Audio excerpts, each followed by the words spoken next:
5, 4, 3, 2, 1. Ignition, liftoff, Semper Fi, aim high. Listen to this story. Canadian lawmakers, well, they've voted overwhelmingly to declare China is committing genocide against its Uyghur minority. The motion, which also calls on the 2022 Winter Olympics to be moved from Beijing, passed Canada's parliament by 266 votes to 0 on Monday, with support from all the opposition parties. But you want to know, don't you, what did the left-wing Premier Justin Trudeau have to say on this, the Prime Minister? Well, what did he have to say? Well, let's bring in my panel. From Sydney, Federal Politica editor now, ooh la la, of the Daily Telegraph, James Morrow. And from Adelaide, host of Bernardi here on Friday nights, the indefatigable Cory Bernardi. I've got to go, the Prince of Woke, dear old Justin Trudeau, the Prime Minister of Canada. It was a headline in the papers. I thought, when I saw that in relation to the Canadian Parliament, that, you know, finally we're getting somewhere, you know, some national, international attention on the Uyghur issue. But he, in fact, abstained from the vote, Cory, didn't turn up. Yeah, but, Peter, it wasn't just him. It was his entire cabinet, bar one lackey who was sent in to let them all know that they were abstaining. This is perhaps the most pathetic government in the history of the Five Eyes nations.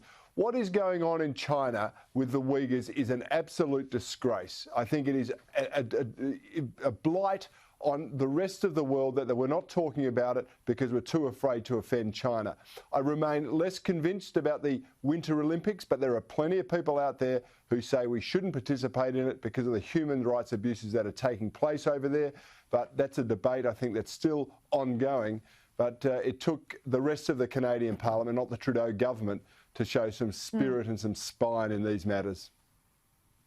Yeah, the opposition leader, Erin O'Toole, had this to say. There's real suffering going on in China. We're free traders. While we're free traders, our values are not for sale. That's gutsy stuff. And we saw, didn't we, James, Joe Biden last week excuse Beijing's treatment of the Uyghurs. He called it sort of different cultural norms. Why are all these so-called progressive leaders in the West so weak-kneed when it comes to calling out human rights abuses by China? It's really amazing to me, Peter. I mean, I'm old enough to remember when the big left cause celeb was Free Tibet, you know, and they were all, none of them were afraid to go and call out China. Now, I suspect that in an awful lot of cases right now, the issue is money. But I think, you know, because China has become such a huge market for Hollywood, for other sorts of industries that pump money into the campaigns of left-wing politicians, and let's not even forget about, you know, 10% for the big guy with Joe Biden, that there is, you know, just that simply an awful lot of people have been bought off. Now, I don't know about Justin Trudeau, but that the left itself has now got a huge moral blind spot on this. And I think the other half of that is that, you know, the left, because they have become so culturally relativist, they cannot actually see that, you know, another society is doing something wrong because they've become so focused on what's wrong with the West. But I'll tell you what, Canada has an awful lot of people from Hong Kong there who must be absolutely horrified at what the government is doing in terms of kowtowing to mainland China.